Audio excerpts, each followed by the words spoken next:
장관님, 예, 논산 출신이돼요? 네 맞습니다. 거기 쌀 많이 나죠? 네 그렇습니다. 논산 평야도 있고. 네, 정예과를 나오셨죠? 네 그렇습니다. 네. 그러니까 아실 것 같아서 물어봅니다. 네, 장관님께서 입고 있는 그 옷 있잖아요. 20년 전에 얼마였을 것 같아요? 그리고 20년 후에 지금 얼마일 것 같아요? 엄청나게 올랐죠? 쌀값은 몇십 년째 그대로예요. 옷 만드는 사람은 옷값이 올라가지고 나름대로 다시 투자할 수도 있고 공장도 지을 수도 있고 옷감을 새로 살 수도 있고 원단을 새로 살 수 있고 더 초고급으로 옷을 만들 수도 있어요. 쌀은 20년 전이나 30년 전이나 똑같아요. 왜 농민들만 이렇게 희생해야 됩니까? 그런 차원에서 한번 사고의 전환을 한번 해보시기 바랍니다. 그리고 이 쌀값 안정화를 위한 양곡관리법은 윤석열 정권 들어서 한 번이라도 찬성해 본 적 있습니까? 한 번이라도 애정을 갖고 농민들의 눈물을 한번 닦아드릴 생각 해본 적 있어요? 송민영 장관 이전이나 이후나 저는 똑같을 것 같아요. 여당 의원이 장관 입맛에 맞는 질의를 할 수 있죠. 너무 그렇게 티내면서 반색할 필요 없어요. 장관은 어느 정당이나 어느 정권에 복무하는 것보다는 국민에게 복무하는 것이 더 올바르고 넓은 태도라고 생각하고, 그리고 해당 부처 장관이라면 농민들의 아픔을 기재부 장관에게 설득할 수 있는 그런 좀 따뜻한 마음이 필요하지 않을까요? 답을 좀 그런 드려도 생각을 될까요? 해서 네, 오늘 드리는 말씀은 동어 반복이고 윤석열 정권 들어서 많이 들어왔던 얘기예요. 근데 나아진 게 하나도 없어요. 제가 장관한테 답을 들으려고 한 게 아니에요, 지금. 아니 위원장님, 사고의 전환을 좀 해보시라. 네, 네, 이런 차원에서 말씀드리고, 예전에는 그런 주장을 우리 야당에서 많이 했습니다. 남는 쌀 북한으로 보내면 북도 좋고 남도 좋고 창고 물류 비용도 덜 들고 그러지 않겠느냐 하는 얘기를 제가 하고 싶어도 이 정권에서는 그거 얘기는 아예 말도 못 꺼낼 정도 그런 상황이 돼버렸어요, 지금. 예전에는 그렇게 많이 주장했습니다. 남는 쌀 북한으로 보내자. 먹는 거 가지고는 우리 같은 민족끼리 서로 돕고 살자. 이런 얘기도 옛날에 많이 했는데 지금은 그런 얘기조차 할 상황이 아니라서 하지는 못하겠지만 이 쌀값에 대해서는 현장에 가 농민들 얘기 한번 들어보세요. 지금 그렇다면 장관의 그런 안일한 그런 발언을 하지 않을 거라고 생각합니다. 위원장님, 제가 듣고 싶지 않다고 얘기했죠. 예, 아니 위원장님, 근데 제가 묻지 않았어요. 지금 네 위원장님 지금- 발언할 수 있게 해주십시오. 안 드리겠습니다. 장관, 네, 알겠습니다. 제가 몇 번 얘기하죠? 제가 장관에 대해서 특히 농민들의 목소리를 전달하려고 하는 거지 제가 답을 듣지 않겠다고 얘기했죠. 국민의힘 의원들이 충분히 발언 기회를 드리고 있잖아요. 그때 얘기하세요. 네, 알겠습니다. 그리고 태도를 좀 잘 가지세요. 자, 주진 의원님 토론하세요. 발언권을 안 드린다고 하는데 계속 말을 하려고 하기 때문에 제가 얘기를 하는 겁니다. 위원장은 다른 의원들이나 장관이나 발언권을 드릴 수도 있고 안 드릴 수도 있어요. 아까 국회법 99조 제가 말씀드렸죠. 주진 의원님 발언하세요. 네, 장관님, 아까 이제 정부에 뭐 저희가 농민들 살리고 농민들 잘 되시도록 하자는 마음에는 다 변함이 없을 거라고 생각합니다. 아까 대안을 말씀하시려다가 좀 끊겼는데 한번 먼저 설명을 좀 해주시겠습니까? 네, 저희가 가진 대안은요. 일단 농업 직불금 저희가 27년까지 5조 원을 목표로 하고 있습니다. 그래서 기본 직불이라고 하고 소농 직불이라고 해서 기본적으로 농업에 종사하면 드리는 직불금을 한 단에 깔고요. 그 다음에는 농가의 기본적인 소득과 경영 안전망 확보를 위해서 두 가지 보험을 도입합니다. 그래서 재해보험이라는 틀과 수입안정보험이라는 틀로 소득의 보전을 조금 더 강화할 수 있는 이런 틀을 가지고 있습니다. 그리고 그 전제는 수급 관리가 제대로 돼야 농산물의 가격이 보정이 될 수 있기 때문에 선제적인 수급 관리를 통해서 농산물 가격이 제값을 받을 수 있도록 하겠다라는 구상을 가지고 있습니다. 네. 그때 이 63항의 문제점과 관련해서 사실 좀 논의가 여러 번 있었거든요. 이렇게 됐을 때 가장 큰 문제점은 영농 편의성이 높은 종목, 맞습니다. 그러니까 좀 쉽게 농사를 할 수 있는 품목에만 너무 집중될 수 있고 네. 뭐 한정된 어떤 농지는 한정돼 있는데 네, 다양한 그렇습니다. 품목이나 다양한 농산물을 생산하는데 좀 지장이 있을 수 있어서 맞습니다. 오히려 뭐 식량 안보 측면뿐만 아니라 뭐 이렇게 다양한 그 국산 농산품을 좀 생산하는데 지장이 있다라는 취지이신 것 같은데 맞습니다. 그 부분을 조금 더 설명해 주시겠습니까? 네, 지금 우리 농지가 150만 헥타 정도가 되는데 절반을 쌀 재배를 합니다. 근데 쌀 논 같은 경우에는 기계화율이 거의 100%입니다. 밭작물 같은 경우에는 기계화율이 60%대에 머물고 있습니다. 이렇게 되기 때문에 쌀의 영농 편의성이 가장 높습니다. 그래서 쌀 재배 면적을 줄이려고 해도 그렇게 쉽지가 않은 상황이 되겠습니다. 그래서 저희들은 그 쌀 재배 면적을 줄이는 것이 식량 안보를 위협한다고 생각하는 것이 아닙니다. 식량 작물에는 쌀만 있는 게 아니라 밀은 저희가 2%밖에 자급률이 되지 않고 콩은 30%밖에 되지 않습니다. 근데 쌀은 자급률이 105%가 넘습니다. 그러면 쌀은 줄이고 다른 식량 작물을 재배를 해야만 식량 안보도 높아질 수 있고 우리 농가들의 쌀 재배에 따른 소득도 높아질 수 있다 이렇게 생각을 하고 있습니다. 그리고 참고로 우리 농업인 단체가 59개 단체가 있는데 44개 단체가 우리 양곡법과 농안법보다는 정부가 지금 마련하고 있는 선제적 수급관리나 재해보험, 수입안정보험의 틀로 그 소득 안정 방안을 만들어야 된다는데 동의를 하고 있습니다. 네, 그러니까 다른 농민들은 이 법안이 만들어지면 네, 오히려 쌀이나 이렇게 좀 쉽게 기계화율이 높은 쪽으로 몰리다 보니까 네. 오히려 조금 상대적 불이익을 입을 수 있다 이런 얘기네요. 쌀 가격이 더 떨어진다고 보고 있습니다. 예, 하나만 더 지적을 해볼게요. 대상 품목하고 기준 가격 뭐 차액을 얼마나 지급해 줄 거냐 하는 것들이 위원회에서 정하도록 돼 있는데 맞습니다. 그 위원회 구성과 그 문제점은 무엇이죠? 위원회의 지금 구성 같은 경우에는 3분의 1을 농업인 단체가 맡도록 하고 있습니다. 그렇게 되면 그 농업인 단체의 구성 자체가 품목이 다 다양하기 때문에 이해 충돌의 소지가 상당히 있는 상태이고요. 기본적으로 그 위원회를 구성할 때 그 행정기관위원회법이라는 게 있지 않습니까? 그 법에 의하면 이 직능이나 그 성별이나 뭐 이런 다양한 것이 그 조화를 이루어야 된다고 되어 있습니다. 그러니까 그 규정에도 위배가 된다고 보고 있습니다. 예, 합리적인 대안을 잘 마련해서 네, 보다 많은 농민들을 좀 잘 설득해서 설득하시고 좀 잘 설명해 주시기 바랍니다. 그렇게 하겠습니다. 네. 네, 다음 토론하실 분. 네, 먼저 드리도록. 예, 박정현 의원님. 송미령 장관님 이해 의원님, 안녕하세요. 안녕하세요. 예. 해남 배추 지원해 주셔서 감사합니다. 네, 의원님. 지금 적기에 많이 팔리고 네, 이렇게 첫눈이 내리면은 눈 맞고 자란 배추는 진짜 좋습니다. 맞습니다. 계속 홍보해 주세요. 네, 그렇게 하겠습니다. 그리고 벼멸구 피해 네, 또 농업 재난 지역 농민 입장에서 선포해 준 것 좋은데 네. 아직 예산이 안 내려오대요. 아, 네, 저희가 지금 바로 내려 보낼 예정입니다. 피해별 매입 저희가 다 하기로 했고요. 언제 내려보내요?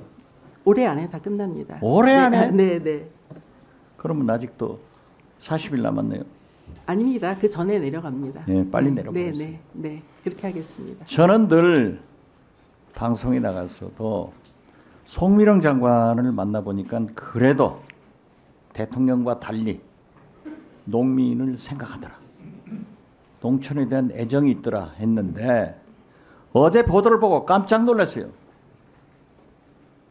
농정 4대 악법? 어떻게 그런 얘기를 할 수 있어요?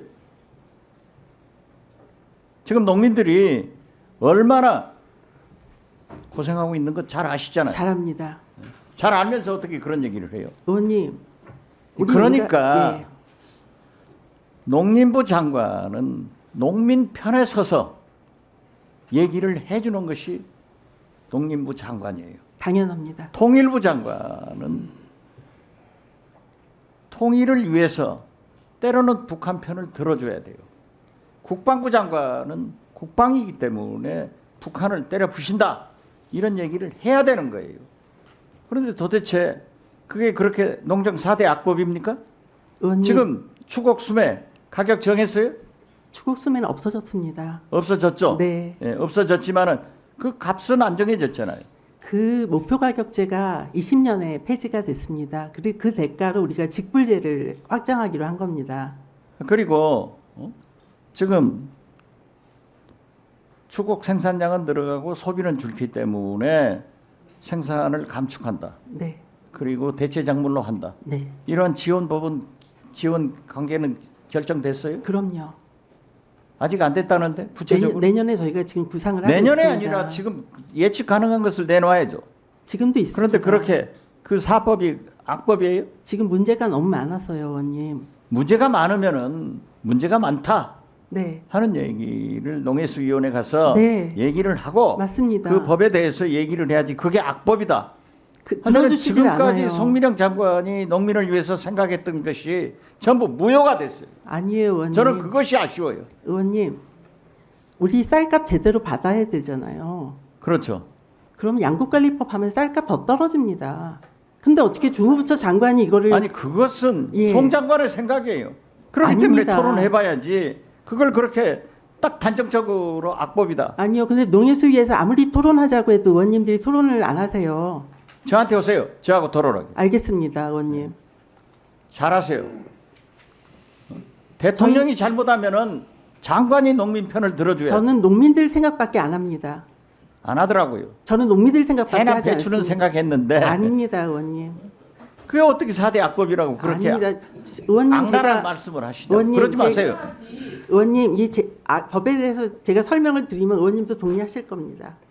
아니 제가 송미령 장관이 원체 해나 배추나 벼멸구 피해 농업체 이런 것을 해줘서 내가 애정을 가지고 있는데 네. 그렇게 저한테도 빡빡 우길라 가면은 복잡한 사람이에요. 의원님 제가 설명 따로 드리겠습니다.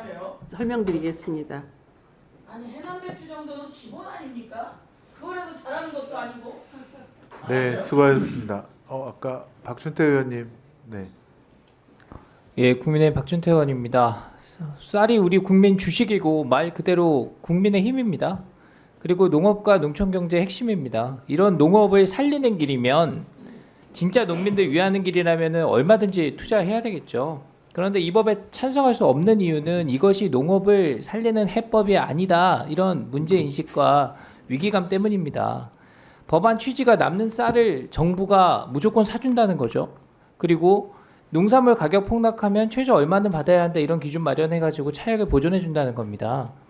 이걸로 쌀 가격 안정시키고 농민 보호할 수 있습니까? 어렵죠. 장기적으로 보면 농업인들이 오히려 피해 입을 가능성이 높고 특히 영세 농업인들이 더 큰 타격을 입습니다. 정부가 시장에 인위적으로 개입하면 경쟁력이 떨어진다 이런 것은 당연한 기결입니다. 아까 장관께서 잘 설명을 하셨죠. 특정 품목 생산 쏠림 현상 생기고 그러면 공급이 과잉되고 그러면 가격이 하락되고 정부가 보존해야 될 금액이 계속 커지는 겁니다. 경제 몰라도 농업 정책 몰라도 상식 있으면은 판단할 수 있는 일입니다. 자, 우리 정부가 그리고 우리 장관께서 농민 편에 서 있기 때문에 이 법을 반대한다. 저 그렇게 생각합니다. 맞죠? 맞습니다. 네. 맞습니다. 방송 나가서 국민들께 이 법안의 문제점과 예견되는 부작용 더 크게 알리세요. 그리고 이 문제를 함께 고민하고 있는 전문가들이 어떤 문제인식을 갖고 있는지도 네, 더 많은 활동을 하도록 독려를 네. 해주시기 바랍니다. 알겠습니다. 의원님. 네. 해외에서 이 정책 실패 사례가 있었죠. 네. 유럽과 태국에서 실패했다고 하는데 간단히 설명해 주십시오. 예를 들면 유럽 같은 경우에도 이렇게 우유에 대한 가격 보장 이거를 하다가 우유가 말하자면 넘쳐나고 우유 가격은 떨어진 이런 사례가 있습니다. 마찬가지입니다. 우리 필리핀 같은 경우에 쌀 같은 경우에 이렇게 관세화 실패해서 그야말로 쌀을 이제 수출하는 국가에서 수입하는 국가로 전락을 했습니다. 그러니까 여러 사례가 있습니다. 그리고 지금 해외의 대부분의 농정은 가격 보정 방식이 아니라 보험이나 직불 방식으로 변화해 가고 있습니다. 우리도 그 추세에 맞춰서 2020년에 목표 가격제를 폐지하고 그래서 직불제를 도입한 겁니다. 네. 예, 그런데 다시 회귀하자고 하는 겁니다. 과거로. 이거 지금 우리 농해수위에서 지금 야당 일방으로 통과가 됐죠. 그렇습니다. 네, 농해수위가 원래 어려운 여건 속에서도 농어촌 발전을 위해서 서로 협력하면서 타협하고 항상 합의를 통해서 무언가를 끌어내는 그런 전통이 있는 상임인데 이 법 앞에서 완전히 그런 협치 정신이 무너졌습니다. 안타깝게 생각하고요. 이 법 통과되면은 대통령 제2요구 건의해야 된다고 생각하는데 장관은 어떤 생각 가지고 계십니까? 양국관리법의 경우에는 21대 국회 때 제2요구권을 한번 행사한 적이 있습니다. 근데 그 내용과 전혀 변화가 없기 때문에 입장은 같습니다. 알겠습니다. 혹시 보충하실 내용이 있습니까? 네, 재대책법과 재보험법에 대해서도 좀 말씀을 드리고 싶습니다, 의원님. 재보험법 같은 경우에는 지금 할증을 없애자라는 이야기인데요. 이렇게 되면 오히려 선의의 피해자가 생기게 되고요. 할증과 할인이 없는 보험은 성립할 수가 없습니다. 보험업법 위반입니다. 그리고 재대책법 같은 경우에는 그 재대책의 복구와 뭐 생계비 지원 이런 거 이외에도 그때까지 투입된 생산비 전액을 지급해야 한다라는 내용이 핵심입니다. 근데 이렇게 되면 우리가 국가가 기본적으로 운영하고 있는 재난 및 안전대책법을 기본법을 하고 있는데 그 기본법의 정신을 위배하게 되고 이렇게 되는 경우에는 재보험을 아무도 가입하지 않습니다. 재보험법도 형해화시키는 것입니다. 네, 좋습니다. 네. 이 법안 이소위 넘겨가지고 우리 좀 심도 있게 토론을 하시죠. 그렇게 건의드립니다. 네. 네. 김승원 의원님께서 토론 종결 동의가 있었습니다. 김승원 의원님께서 토론 종결하자는 동의를 하셨습니다. 해당 동의에 찬성하시는 의원님 계십니까? 이성윤 의원님, 이건태 의원님 등의 찬성이 있으므로 국회법 제71조에 따라 토론 종결 동의가 의제로 성립되었고 이에 대하여 국회법 제108조에 따라 토론을 하지 않고 표결할 것을 선포합니다. 아니 이 중요한 법이고 책에 잡고 하나도 안 맞는 법을 의원 몇 명이 얘기하고 끝난다면 아니 윤석열 정부는 지금 농민을 살리겠다는 걸 준비했다는 그러지 거예요. 않습니까? 민주당에서 뭐 했어? 농민을 살리기 위해서 한 게 뭐 있어요, 장관? 서영교 의원님 윤석열 대통령 문재인 농민을 정부 살리기 시절에 위해서 왜안 뭐 있어요? 했어요? 이 좋은 법을 오늘부터 여러분 같으면 민철이라고 살겠어요? 벌써 3년이나 지났습니다. 3년이나 농민을 위해서 하고 있는 게 아무것도 없어서 무슨 마음법이니 이런 얘기를 하고 있어. 제대로의 법을 만들라고 하는 거 아니에요? 자, 양쪽 조용히 하시고요. 대통령이 경제도 다 망가뜨리고 아이고 농민까지 참나요. 망가뜨리고 저는 기린장을 그때 왜 위원장으로서 한 말씀 드립니다. 왜안 했어요? 양국관리법 우리가 하고 있었어요. 아이고 그럼 나머지 법 그게 왜안 일본이 했어요? 하고 있어서 다시 하자는 거예요. 양쪽 다 조용히 하시고요.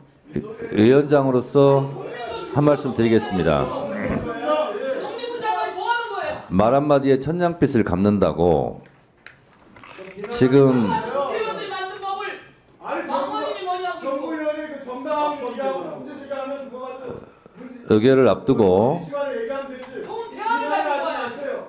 양쪽 다 조용히 해보세요. 위원장으로서 한 말씀 드립니다. 나 진짜 그거 하자는 수만 들으면 장관의 말씀 처음 들어봐요. 그렇게 말하는 거. 사랑하기 때문에 헤어진다는 말은 들어봤어도 농민을 사랑하기 때문에 양곡관리법을 반대한다는 말은 처음 들어봅니다. 그리고 아무리 여당 의원이 질문을 하지만 이 법에 대해서 다시 거부권을 행사할 듯한 그런 것을 시사하는 장관의 발언은 법사위에서 매우 저는 적절하지 않습니다. 그래서 이런 식으로 장관께서는 엉터리된 걸 이렇게 하면 되겠어요? 같은 말이라도 좀 사리 깊게 해주셨으면 좋겠다 이런 말씀을 드립니다. 동선 지어봐야 돼요. 동선을 지어봤어요? 서영경 지어봤어요? 표결에 앞서서 회의장에 계신 의원님은 모두 재석위원수에 포함된다는 점을 말씀드립니다. 그리고 방법은 국회법 제112조 및 제71조 단서에 따라서 거수 표결로 진행하겠습니다. 먼저 찬성하시는 의원님들은 손을 들어주시기 바랍니다.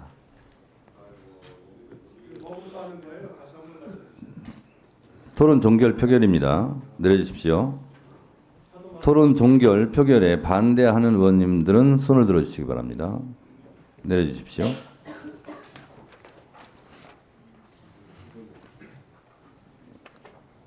표결 결과를 말씀드리겠습니다. 재석위원 총 16인 중 찬성 11인, 반대 5인으로 가결됐음을 선포합니다.